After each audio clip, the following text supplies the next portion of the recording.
नमस्कार दोस्तों, आइए जानते हैं आज मध्य प्रदेश की बड़ी खबरें। आज की पहली खबर है कि महिलाओं के खाते में सीएम मोहन ने ट्रांसफर की 21वीं किस्त। मध्य प्रदेश के मुख्यमंत्री मोहन यादव ने सूबे के देवास जिले के अंतर्गत आने वाली सोनकच्छ विधानसभा के पीपलरावा में आयोजित कार्यक्रम के दौरान राज्य की करीब 1,27,00,000 लाडली बहनों के बैंक खाते में योजना के तहत 21वीं किस्त की राशि ट्रांसफर कर दी है। ऐसे में सभी लाभार्थी महिलाएं अपने मोबाइल के माध्यम से बैंक स्टेटमेंट चेक कर सकती है। हालांकि जिन महिलाओं के बैंक खातों में अब तक 21वीं किस्त की रकम नहीं पहुंची, उनके खाते में भी शाम तक रकम अपडेट हो जाएगी।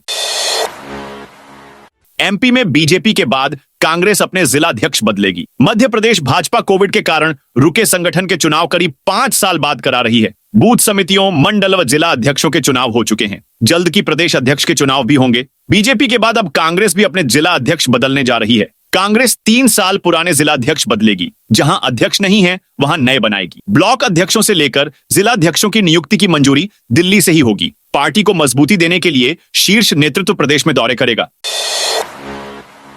महाशिवरात्रि पर चलेगी महाकुंभ स्पेशल ट्रेन। प्रयागराज कुंभ जाने वाले यात्रियों की संख्या एक बार फिर से बढ़ने लगी है। हालात ये हो गई कि शाम होते ही प्लेटफॉर्म पर यात्रियों की संख्या बढ़ रही है। भीड़ को देखकर रेलवे अधिकारी आए दिन स्पेशल ट्रेनों की घोषणा कर रहे हैं और उन्हें संचालित कर रहे हैं। रेलवे ने एक बार फिर महाशिवरात्रि 2025 पर कुंभ स्पेशल ट्रेन चलाने की घोषणा की है। रेलवे ग्वालियर से प्रयागराज छिवकी मेला स्पेशल ट्रेन चलाएगा। ग्वालियर से प्रयागराज छिवकी मेला स्पेशल चलाई जाएगी। यह गाड़ी डबरा, दतिया, वीरांगना, लक्ष्मीबाई झांसी, निवाड़ी, मऊरानीपुर, हरपालपुर, बेलाताल, कुलपहाड़, महोबा, बांदा, अरतरा, चित्रकूट धाम करवी, मानिकपुर और शंकरगढ़ के रास्ते प्रयागराज छिवकी पहुंचेगी। बताया गया है कि यह स्पेशल ट्रेन महाशिवरात्रि पर चलाई जा सकती है। एक टीचर माध्यमिक शिक्षा मंडल की हाई स्कूल और हायर सेकेंडरी की परीक्षाएं 25 फरवरी से शुरू हो रही हैं। परीक्षा के लिए जिले में 92 परीक्षा सेंटर बनाए गए हैं, जहां 49,000 विद्यार्थी परीक्षा देंगे। परीक्षा के बाद मूल्यांकन की भी तैयारी मंडल ने शुरू कर दी है। एक शिक्षक एक दिन में अधिकतम 45 कॉपी ही जांच सकेगा। सबसे पहले शिक्षक को जांचने के लिए 30 कॉपी दी जाएंगी। यदि वह इसे जांच लेते हैं तो 15 कॉपी और दी जाएंगी। इससे अधिक कॉपी किसी भी शिक्षक को जांचने के लिए नहीं दी जाएगी। मंडल की ओर से कॉपी जांचने के लिए कक्षा 10वीं में प्रति कॉपी 15 और 12वीं में 16 रुपए शिक्षकों को मानदेय दिया जाएगा। मंडल की ओर से इस बार मूल्यांकन कार्य में काफी सख्ती बरती जाएगी। इस संबंध में सभी जिला शिक्षा अधिकारियों को निर्देश जारी कर दिए गए हैं। जिन शिक्षकों की मूल्यांकन के कार्य में ड्यूटी लगाई जाएगी, उन्हें प्रशिक्षण भी दिया जाएगा। पेट्रोल पंप के लिए आया नया नियम। मध्य प्रदेश के भोपाल शहर में पेट्रोल पंपों के लिए प्रशासन अब नियमों का कड़ाई से पालन कराने जा रहा है। इसके लिए एसडीएम स्तर पर जांच के आदेश दिए गए हैं। इसका उद्देश्य शहर में पेट्रोल पंप से दुर्घटना की आशंका को खत्म करना है। केंद्र के निर्देश के बाद जिला स्तर से यह कवायद की जा रही है। पंप के लिए सबसे महत्वपूर्ण स्कूल अस्पताल से 50 मीटर दूरी का नियम है। मरीजों व छात्रों को दुर्घटना के दायरे से दूर रखने के लिए ऐसा किया जा रहा है। यदि कोई पुराना पंप है और जो आबादी व अस्पताल, स्कूल के पास में आ रहा है, तो उसके लिए अतिरिक्त सुरक्षा के इंतजाम भी तय कराने का कहा गया है। एमपी में कई तहसीलें होंगी इधर से उधर। मध्य प्रदेश में जिलों के पुनर्गठन की प्रक्रिया चल रही है। परिसीमन आयोग कई तहसीलों को इधर से उधर करने की सिफारिश कर सकता है। इसका लोग विरोध भी कर रहे हैं। टीकमगढ़ जिले के मोहनगढ़ और दिगौड़ा तहसील के कुछ गांवों को निवाड़ी जिले में जोड़े जाने की चर्चा है, जिसका लोग विरोध कर रहे हैं। दिगौड़ा में तो लोगों ने आमरण अनशन शुरू कर दिया था। हालांकि फिलहाल लोगों को समझा बुझाकर अनशन समाप्त करा लिया गया है। एसडीएम शैलेंद्र सिंह ने आंदोलनकारी समाजसेवी रमाशंकर पस्तौर को समझाइश दी और फिर अनशनकारियों को जूस पिलाकर अनशन समाप्त करवाया। यह अनशन 25 घंटे से चल रहा था। पूर्व सीएम और सपा सुप्रीमो अखिलेश यादव ने प्रयागराज महाकुंभ में जाने के बजाय घर जाने का आग्रह करते कटनी के पुलिसकर्मी का वीडियो शेयर करते हुए उप्र और मप्र सरकार पर हमला बोला। एमपी में आईएमडी का नया अलर्ट। राजधानी में इस समय लगातार मौसम का मिजाज बदल रहा है। हवा के रुख में परिवर्तन के साथ एक बार फिर पारा चढ़ने लगा है और सर्दी से थोड़ी राहत मिली है। लेकिन वैलेंटाइन डे के आसपास सर्दी का एक दौर फिर आने की संभावना है, क्योंकि अभी एक पश्चिमी विक्षोभ सक्रिय हो गया है। इसके साथ ही राजस्थान में एक प्रेरित चक्रवात भी है। अगले 3-4 दिन न्यूनतम तापमान में भी बढ़ोतरी की संभावना है। दिन में आंशिक और हल्के बादलों जैसी स्थिति बन सकती है। पश्चिमी विक्षोभ सक्रिय होने के साथ ही एक बार फिर हवा का रुख बदल गया है। अब तक उत्तरी हवा आ रही थी, इसके चलते ठंडक बनी हुई थी, लेकिन एक बार फिर से दक्षिण पूर्वी हवा आने लगी है। एमपी में तबादलों पर बड़ा अपडेट। मोहन सरकार ने 13 महीने के कार्यकाल में करीब 42 तबादला आदेश जारी कर 787 आईएएस अफसरों की जिम्मेदारी बदली। इसके बाद भी प्रशासनिक सर्जरी बाकी है। बदले जाने वाले लगभग 5% अफसर तो ऐसे हैं जिनकी जिम्मेदारी 2 से 4 बार तक बदली गई। कुछ पर अभी भी तबादले की तलवार लटकी है। सर्वाधिक 186 अफसरों के तबादले 10 महीने मुख्य सचिव रहीं वीरा राणा के कार्यकाल में हुए, तो मौजूदा मुख्य सचिव की 4 महीने की पारी में 91 का तबादला किया गया। इन योजनाओं के लिए बजट नहीं देगी। मोहन सरकार केंद्रीय बजट के बाद राज्य सरकार में भी खजाने के लिए गुणाभाग तेज हो गया है। फोकस कमाऊ विभागों पर अधिक है। खर्चों को कम करने को लेकर भी गणित लगाया जा रहा है। अनावश्यक खर्चों में कटौती भी की जा रही है। दूसरी ओर यह भी तय किया गया है कि जनहितैषी योजनाओं के लिए खजाना खुला रहेगा। वहीं उपयोगिता खो चुकी योजनाओं के लिए बजट नहीं देने का निर्णय भी सरकार ने लिया है। इससे जो बजट बचेगा उसे अन्य उपयोग में लिया जाएगा। 10 मार्च से शुरू हो रहे विधानसभा सत्र में सरकार बजट पेश करेगी। यह 4 लाख करोड़ तक का हो सकता है। विभागों से प्रस्ताव मांगे जा चुके हैं। इलेक्ट्रिक गाड़ियों पर 10 लाख की छूट का प्रस्ताव रोका। मध्य प्रदेश की ई व्हीकल पॉलिसी को वित्त विभाग ने सहमति नहीं दी है। नगरीय आवास एवं विकास विभाग ने पॉलिसी का जो ड्राफ्ट तैयार किया है उसमें इलेक्ट्रिकल व्हीकल खरीदने वालों को भारी भरकम छूट देने की सिफारिश की है। इसी छूट पर वित्त विभाग को आपत्ति है। 8 फरवरी को मुख्य सचिव अनुराग जैन के सामने पॉलिसी में की गई सिफारिशों का प्रेजेंटेशन हुआ। इस दौरान वित्त विभाग ने पॉलिसी में प्रस्तावित कैपिटल सब्सिडी को लेकर आपत्ति दर्ज की। सूत्रों का कहना है कि यह तमाम छूट देने के बाद सरकार पर 3000 करोड़ रुपए का अतिरिक्त भार आएगा। वित्त विभाग इसे लेकर तैयार नहीं है। बालाघाट में रात 10 बजे के बाद डीजे लाउडस्पीकर पर रोक। बालाघाट में आगामी बोर्ड परीक्षाओं को देखते हुए प्रशासन ने रात 10 बजे के बाद डीजे लाउडस्पीकर बजाने पर रोक लगा दी है। एसडीएम गोपाल सोनी ने उड़नदस्ता टीम का गठन किया है, जिसमें तहसीलदार भूपेंद्र अहिरवार, थाना प्रभारी प्रकाश वास्कले और प्रदूषण नियंत्रण बोर्ड के सहायक यंत्री संजय वर्मा शामिल हैं।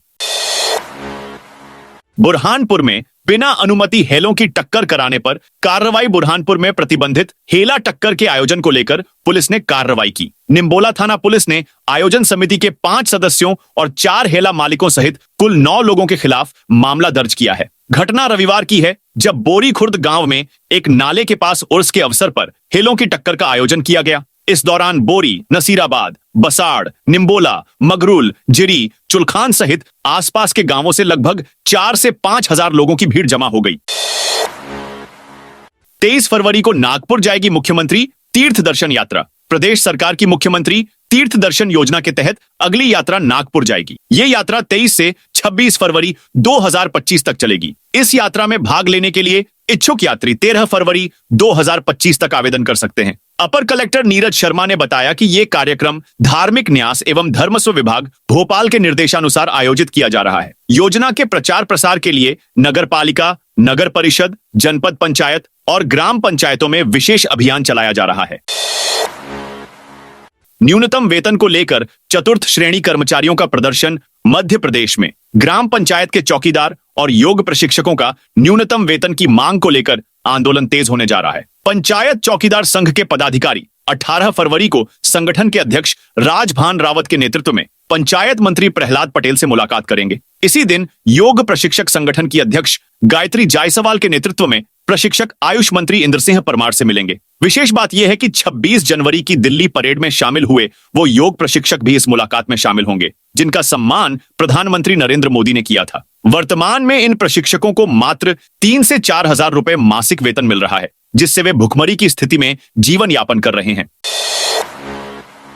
महाशिवरात्रि में सुगम दर्शन के लिए तैयारी। 17 फरवरी से महाकाल के आंगन में शिव नवरात्रि पर्व मनाया जाएगा। 10 दिन तक औसत से ज्यादा श्रद्धालुओं के आने की उम्मीद लगाई जा रही है। सामान्य, वीवीआईपी, बुजुर्ग, दिव्यांग सभी के लिए अलग व्यवस्था बनाई जा रही है। श्री महाकालेश्वर मंदिर समिति प्रशासक प्रथम कौशिक के अनुसार श्रद्धालुओं को सुलभ कराने के लिए 2 प्रमुख बदलाव किए हैं। पहला, प्रवेश द्वार पर हर जगह पर संकेतक लगाए जाएंगे ताकि आने वाले श्रद्धालुओं को सुविधा हो। दूसरा, ज्यादा से ज्यादा श्रद्धालुओं को सुलभ दर्शन करवाने के लिए टनल की पूरी क्षमता से उपयोग किया जाएगा। श्रद्धालुओं की संख्या बढ़ने पर फैसिलिटी सेंटर 1 से निर्गम रैंप, गणेश मंडपम और नवीन टनल दोनों ओर से दर्शन व्यवस्था की जाएगी। महाकुंभ जाने वाले रीवा, जबलपुर, कटनी, सिवनी जिलों में 50 किलोमीटर तक जाम। उत्तर प्रदेश के प्रयागराज में चल रहे महाकुंभ में एक बार फिर आस्था का सैलाब उमड़ पड़ा है। हालात ये हैं कि महाकुंभ स्थल पर तो लोगों के पैर रखने की जगह मिल नहीं रही, साथ ही साथ प्रयागराज पहुंचने वाली सड़कें आसपास के राज्यों तक बुरी तरह जाम हैं। सोमवार को सामने आई जानकारी के अनुसार मध्य प्रदेश के अलग अलग जिलों से उत्तर प्रदेश जाने वाले मार्गों पर आज 30 से लेकर 50 किलोमीटर तक लंबा जाम लग गया है। हालात ये हैं कि कई मार्गों पर लोग बीते 10 से अधिक घंटों से भूखे प्यासे एक ही स्थान पर खड़े हुए हैं। अब इस महाजाम को देखते हुए मध्य प्रदेश के मुख्यमंत्री मोहन यादव ने एमपी में बिगड़े हालातों को मद्देनजर रखते हुए अलग अलग जिलों के अधिकारियों को निर्देशित किया है।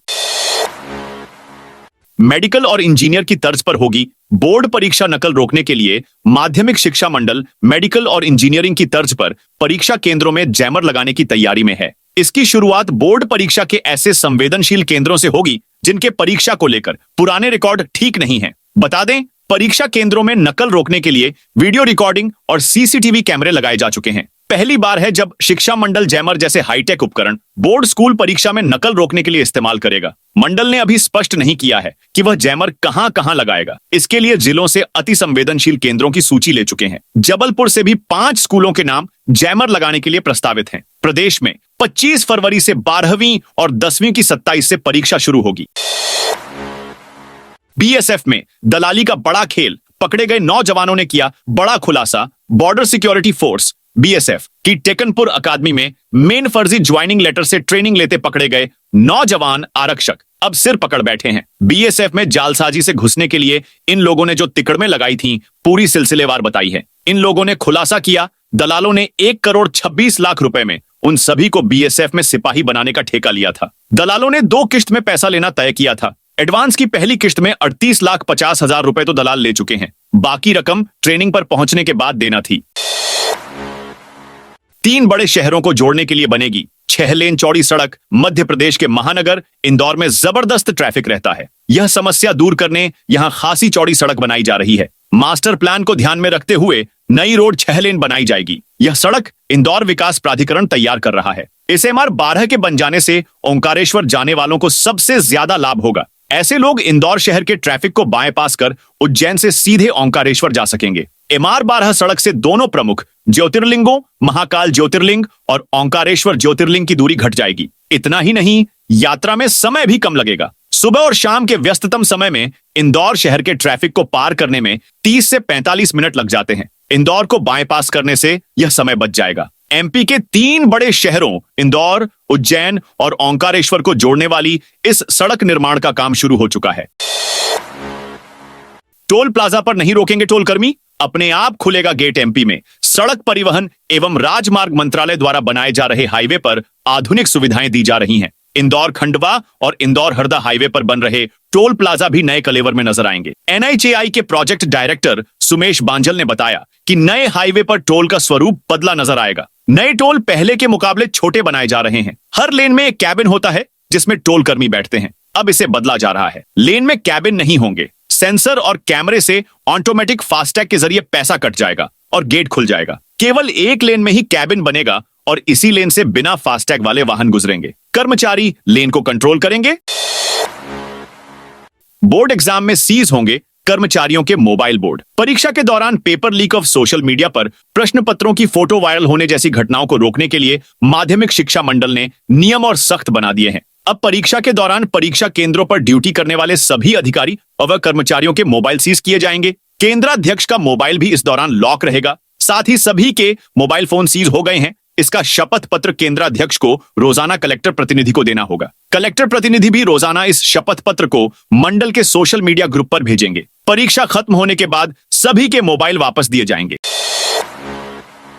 23 जिलों में बारिश ओलावृष्टि अलर्ट। एमपी में मौसम पूरी तरह से बदल चुका है। फरवरी के 9 दिन गुजरने के बाद अब सर्दी का असर कम होने लगा है। इससे दिन और रात के तापमान में 20.6 डिग्री का अंतर आ गया है। दिन में गर्मी का एहसास होने लगा है। वहीं रात का तापमान 2 दिनों से लगातार 8 डिग्री पर ही स्थिर है। बीते दिन भी सुबह से अच्छी धूप और बादल न होने से दिन का तापमान भी बढ़ गया है, लेकिन अभी सुबह और रात को अच्छी सर्दी का एहसास हो रहा है। हालांकि इस बीच एमपी के 23 जिलों में बादल छाने और बारिश की संभावना जताई जा रही है। शहडोल, अशोकनगर, मंडला, नौगांव, पचमढ़ी और सिंगरौली में शीतलहर का अलर्ट जारी है। खजुराहो, उमरिया, राजगढ़, शाजापुर, ग्वालियर, मलाजखंड, अनूपपुर, सतना, जबलपुर, नीमच, टीकमगढ़ और रीवा में बारिश की संभावना है। लागू हो सकता है value capture fund. Smart city की तरह मेट्रो रूट के दोनों ओर 100 मीटर के दायरे में वैल्यू कैप्चर फंड VCF लागू किया जा सकता है। इसके लिए प्रस्ताव तैयार किया जा रहा है। लागू करने के पहले सरकार को इसका नोटिफिकेशन जारी करना होगा, उसी के बाद इसे लागू किया जा सकेगा। यह लागू होने के बाद प्रॉपर्टी की खरीदी बिक्री पर 5% अतिरिक्त टैक्स चुकाना होगा। मेट्रो के आसपास प्रॉपर्टी डेवलपमेंट का प्लान बनाया जा रहा है। आबादी और गाइडलाइन के हिसाब से 15 लोकल एरिया प्लान बनाए गए हैं। VCF 5% रखा गया है। मेट्रो रूट से सीधे जुड़ने वालों के लिए यह 5% और बाकी को 2.5% चुकाना पड़ सकता है। तो दोस्तों, ये थी आज मध्य प्रदेश की बड़ी खबरें। आप इस वीडियो को कौन से जिले से देख रहे हैं, उस जिले का नाम कमेंट में लिखें।